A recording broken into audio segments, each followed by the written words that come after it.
Welcome back to Echo Ridge and another episode here in our Max Colonization series. Today I'm hoping to finish up on Wintriol. We've gotten a lot of the bare bones infrastructure in place, but now it's time to fill this colony up with what it's going to take to keep a couple of duplicants alive here. As a quick reminder about the circle of life that we're shooting for, we are going to grow some bonbon trees, have the Spigot Seals dine on their nectar, giving us ethanol, and then we're going to take the ethanol and feed it to some plume squash plants. As for oxygen, we do have a cool salt slush geyser somewhere on this planetoid, although we're not quite sure where it is yet.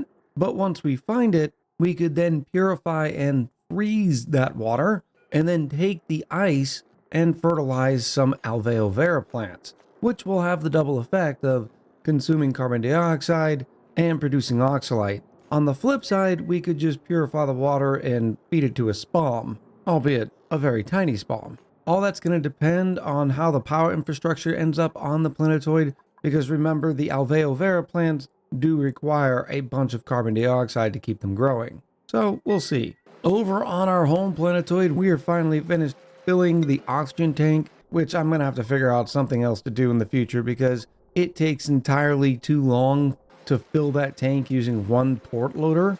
I could have another port loader here to double the speed in which we're filling the oxygen tank. The problem with that becomes it would require another pipe of oxygen. So I think after Wintriol, we're actually going to be taking a quick break from colonizing the planetoids and sort of work on our space colonization program. Because as it stands, with 1 kilo of oxygen being dropped off per second and the tank holding 11,000 kilos at a rate of 600 kilos per cycle, it actually takes us 18.3 cycles to fill this rocket up. That's a long time of just staring at the screen. But without further ado, let's make sure we have everybody in here. There's Noosh, Kiku, Fallout Stan, and Josh. Let's go ahead and summon the crew. There we go. Everybody's loaded up, and we are ready to take off back to the very chilly Wintriol. And just like that, our away team is off. With our current piloting speed, it's going to take 2 cycles to get there, which reminds me, we could actually improve that if we had a mission control station somewhere around here. The mission control station improves rocket speed by, and I quote, providing guidance data to the rocket pilots. All it takes is a duplicate with the astronomy skill, 960 watts, and the building has to have a clear line of sight to space. I'm starting to think I could save a lot of room if I just move the meteor blasters up. The issue becomes that the mission control station requires it being inside of a laboratory, and the laboratory requires 2 science buildings. But the good thing is, conveniently located is the enclosed telescope, which is a science building. So if I could get the enclosed telescope and the mission control station in the same room, well, that would solve that problem. And here we go. We now have a laboratory with both the enclosed telescope and the mission control station. Now all it needs is a little bit of power, and I will plug it into our existing meteor blaster network. I did have to separate it right here just to make sure there wasn't too much on that line, which there definitely will be once we add the hungry mission control station to it. I suppose the idea is that we're never going to use the mission control station when there's meteors going off. Now I can get rid of this enclosed telescope and reroute all of its oxygen over here. Not that it's a big deal, considering the duplicants are in suits anyways. Now, before the away team gets here, you'll notice that we've had quite a few meteors come down since the rocket last left. And, well, we've made a mess. I'm not too worried about it, because the rocket's going to melt all of this ice and turn all this water into steam, which then should make its way to the vacuum of space, just to make sure the duplicants don't bring any steam into our nice and chilly area down here. In the effort of keeping this place nice and cold, I have removed the permissions on this door so no one can go in or out through it. They have to come all the way up here, which this door is next to the vacuum of space, so not much steam or anything else should end up in here. Now you may be wondering about our bonbon trees and their inability to grow branches because of all the ice and snow. Well, that's because the trees never got an opportunity to grow the branches before the meteor shower came down. Otherwise, the trees would have been able to shake off all this loose sediment. So we have a little bit of cleaning up here to do, but not too shabby.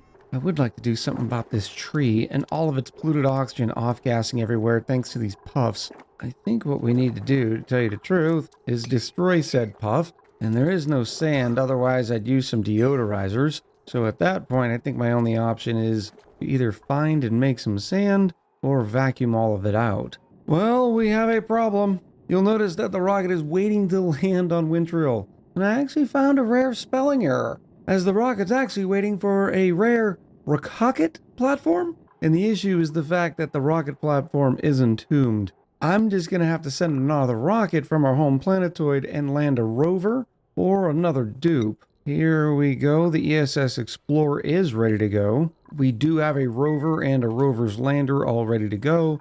So I will just summon the crew here. Let's make sure this rocket has everything it needs. All of its oxalite is loaded. We have the food ready. And we'll send our rescue rocket on the way. And Llama will be able to get there in 2 cycles based on their piloting speed. But notice they get the 20% mission control speed boost as well. I suppose while we're waiting, I do need to hook the mission control station and the enclosed telescope to a little bit of cooling because they both produce heat. Suppose that's one of the wonderful things about having the cooling loop sitting here.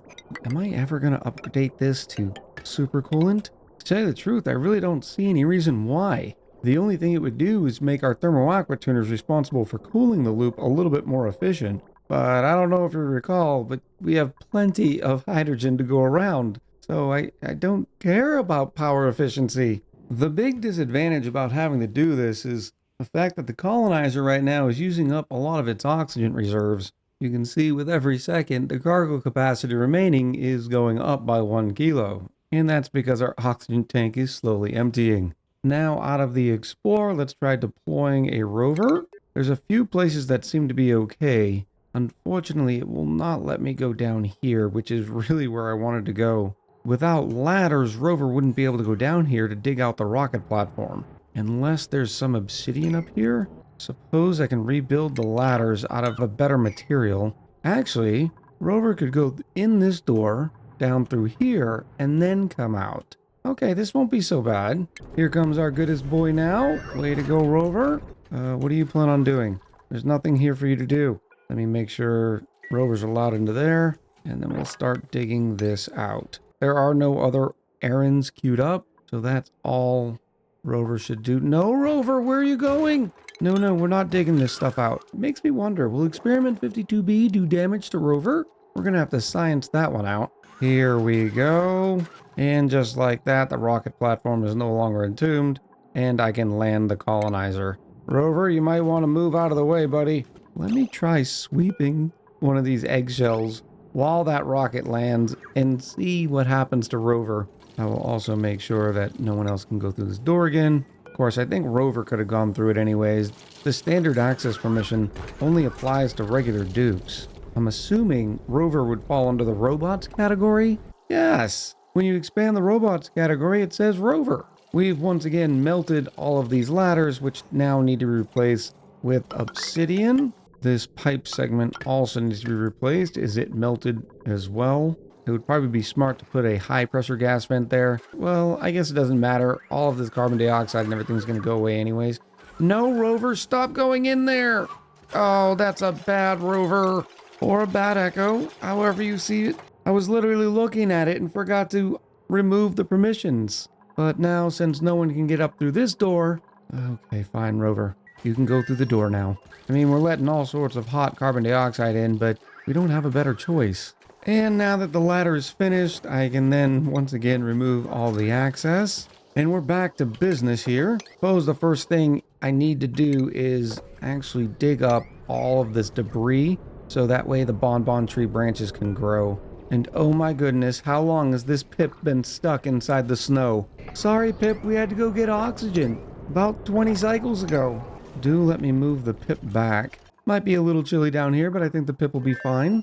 And now, once we have light here, all the branches will start growing. So the next time we do get a meteor, the branches will be able to shake off the debris. I am queuing up a low priority sweep. It would be good to get everything down here, except I need some liquid in here. Maybe some mercury? Of course, it's not very cold here. Some ethanol. Ethanol will do great.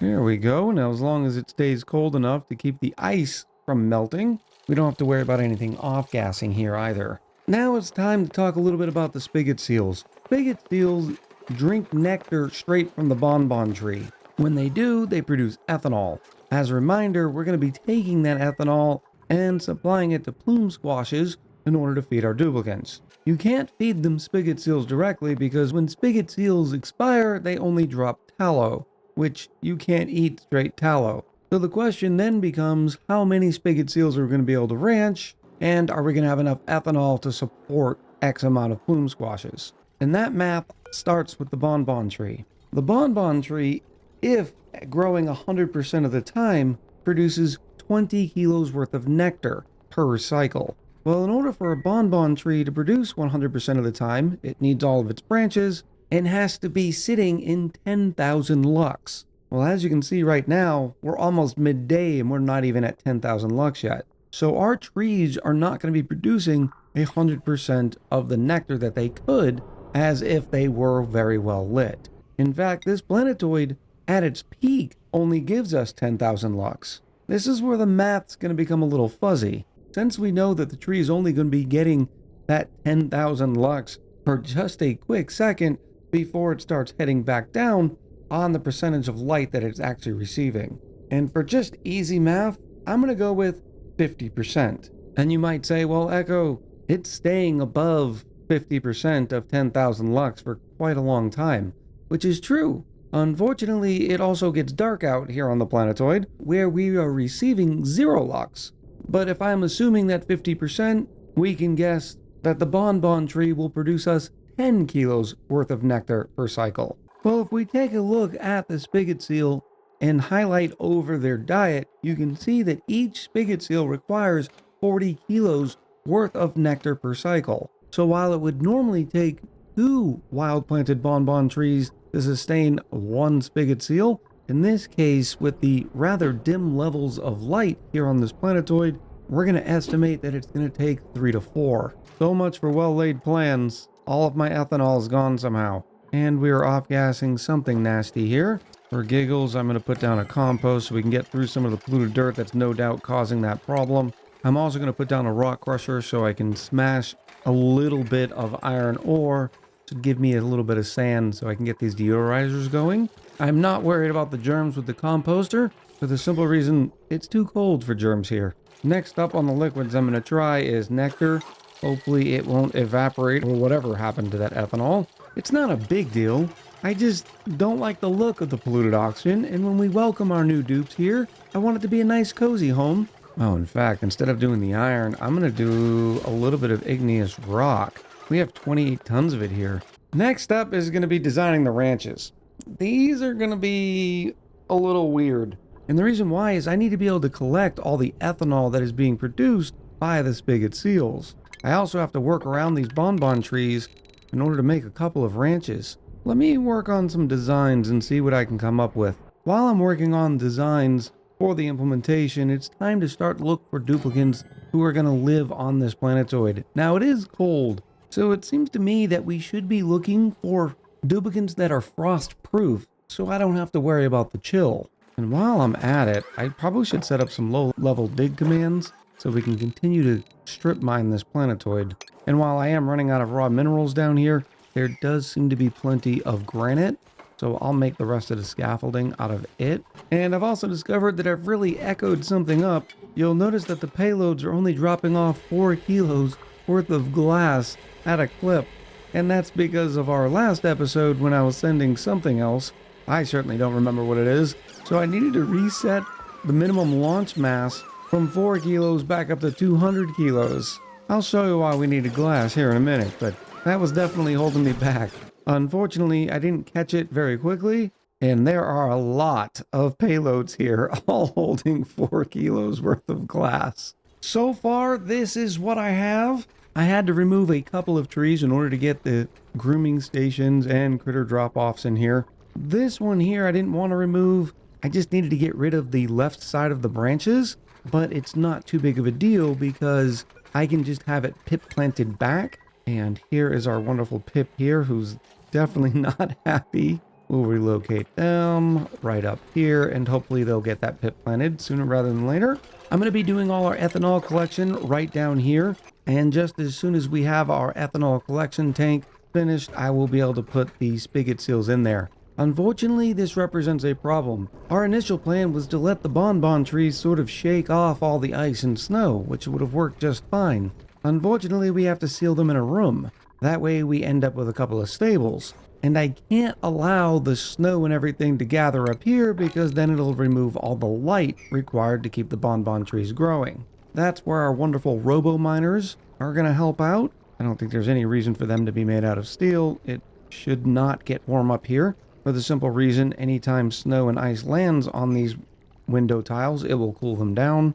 And since the robo-miner is connected to the tiles, it should also cool the robo-miner down. Now I am going to overlap these just to make sure none of the robo-miners get entombed with all the ice and snow. There we go.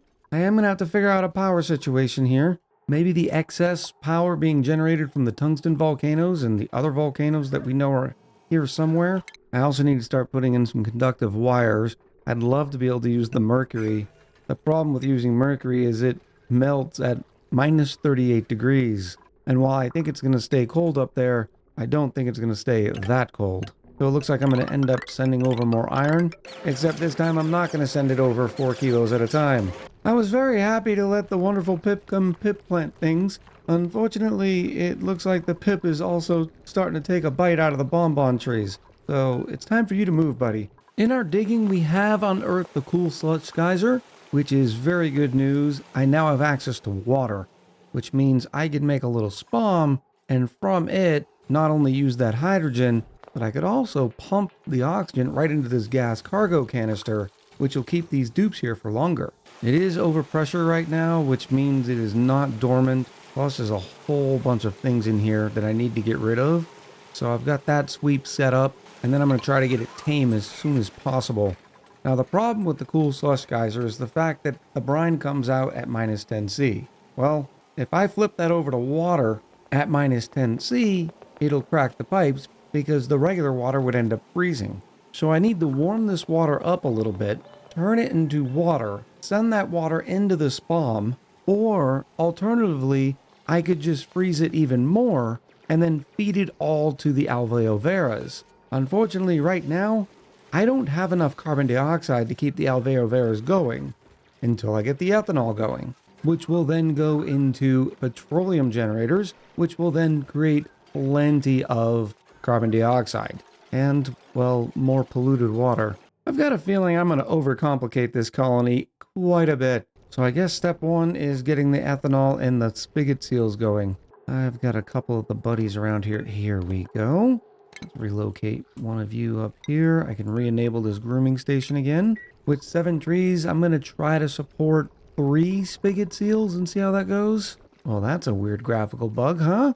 This also has 7 trees. So I'm going to be trying 3 spigot seals here as well for a total of 6 spigot seals. Each spigot seal hopefully producing 40 kilos worth of ethanol, which gives us a total of 240 per cycle. The plume squash plant takes 9 cycles to give us 4,000 calories. I can then put it into a deep fryer to get squash fries because we'll have some tallow laying around. So 5,400 calories divided by 9 cycles is 600 calories per cycle. And if I have 2 duplicants here eating 2,000 calories per cycle, that means we will require 3 1/3 plume squash plants. So we'll go with 4. 4 plume squash plants only require 60 kilos worth of ethanol, so that will leave plenty of ethanol for us to throw into petroleum generators. I can even take the extra squash fries and feed it to experiment 52B. Yeah, we're going to be on this planetoid for quite some time. Oh, and that spigot seal was thirsty. It's managed to drain all of the nectar out of these bonbon trees. I may not even be able to do 3 in each stable. Oh, Stan, don't get yourself stuck. I thought I had more spigot seals around here. Oh, there's a couple more here. Let me relocate these guys to this ranch. And just like that, we have spigot seals being ranched.